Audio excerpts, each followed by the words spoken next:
बोलो, शुरू करें।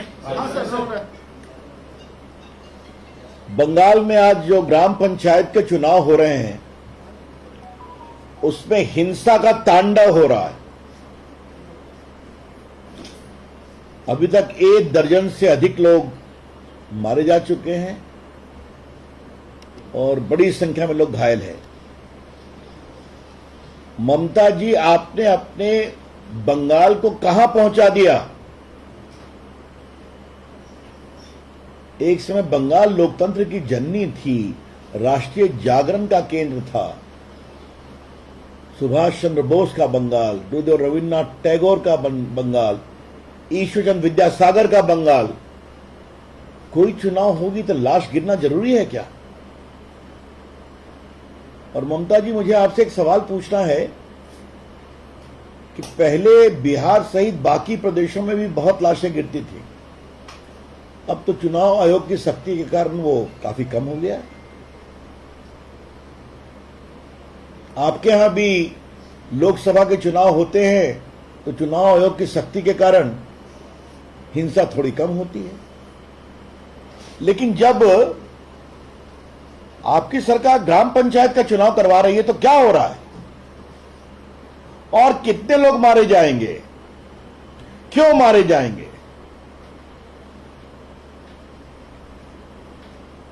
सेंट्रल फोर्सेस को भी कायदे से काम नहीं करने दिया जा रहा है, कोई सहयोग नहीं मिल रहा है जमीन पर। ममता जी की पुलिस एक प्रकार से पॉलिटिकल आउटफिट के रूप में काम करती है, क्योंकि मुझे मालूम है कि जो कुछ ईमानदार प्रभावी पुलिस वाले हैं उनको उचित प्रोत्साहन नहीं मिलता या काम करने नहीं दिया जाता। ममता जी, आपकी पार्टी के लोग भी मारे जा रहे हैं ना, क्योंकि आपके भी पार्टी के गुटों में काफी संघर्ष है, ऐसा हमें बताया गया है और यही जमीनी खबर भी है। लेकिन इस हिंसा के तांडव को कब रोकेंगे आप? It is very unfortunate. BJP condemns outright this reckless violence in Bengal in the gram panchayat election. Bharatiya Janata party आज के चुनाव में इस हिंसा के तांडव की भर्त्सना करती है। एक दूसरी महत्वपूर्ण बात हमें कहनी है कि जब पूरे देश में इलेक्ट्रॉनिक वोटिंग हो रही है तो ममता जी, आप बैलेट बॉक्स ले आई, आपके अंडर में जो चुनाव करवा रहे हैं, आप लोग के दबाव में बैलेट बॉक्स फिर आ गया। जो बैलेट बॉक्स अतीत हो गया था, बटन दबाइए इलेक्ट्रॉनिक वोटिंग मशीन पर, आपकी वोटिंग रिकॉर्ड होगी। अब आप बैलेट बॉक्स ले आई और फिर वही पुरानी परंपरा कि बैलेट बॉक्स को छीना, उठा के कहीं तालाब में फेंक दिया, किसी बैलेट बॉक्स में इंक डाल दिया ताकि जिसको जितने वोट मिले सब समाप्त हो जाए। ममता जी, आपकी सरकार के लोकतांत्रिक कमिटमेंट का टेस्ट हो रहा है। Mamata ji, the very democratic credentials of your government is under serious test. किस बात पर आप नरेंद्र मोदी के खिलाफ आरोप लगाती हैं? विपक्षी दलों को एक करने की बात करती हैं कि लोकतंत्र का हनन हो रहा है मोदी जी की सरकार में। लोकतंत्र का हनन ममता जी आपके सरकार में बंगाल में हो रहा है और सारी विपक्षी पार्टियां चुप हैं।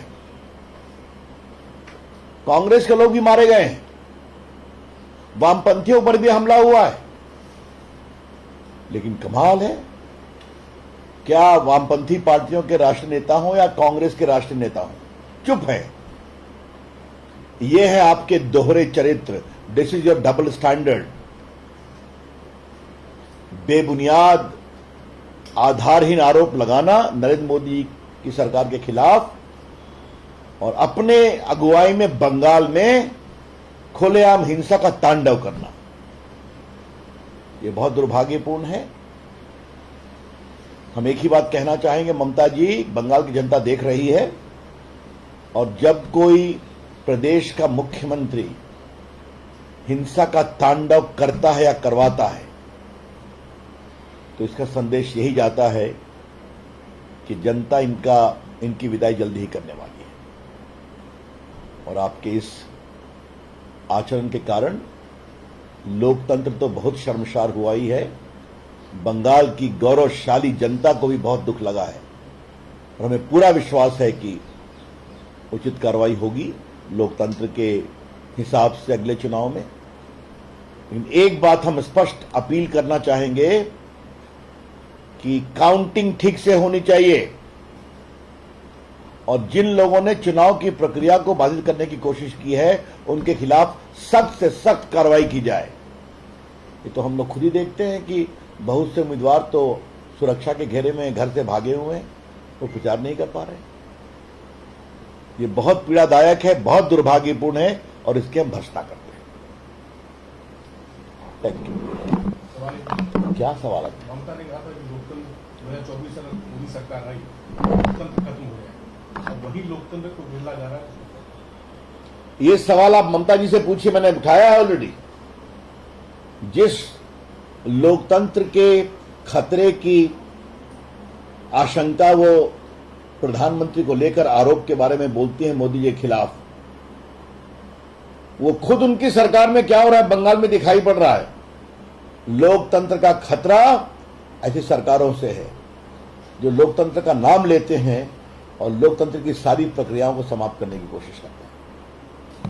Sir, but TMC also alleging that there are also, tampering of votes and also ballot boxes have been tampered by BJP also. They are putting up a lot of videos and also saying that the central forces are used by BJP in the elections. How do you react? This by itself is a very, very baseless comment, a comment of desperation. Our report suggests that the central forces are not being allowed to operate freely to ensure a free and fair elections. And that's the reason you are seeing it. And there's a lot of tussle inter se between the TMC party also. Thank you. Chalo.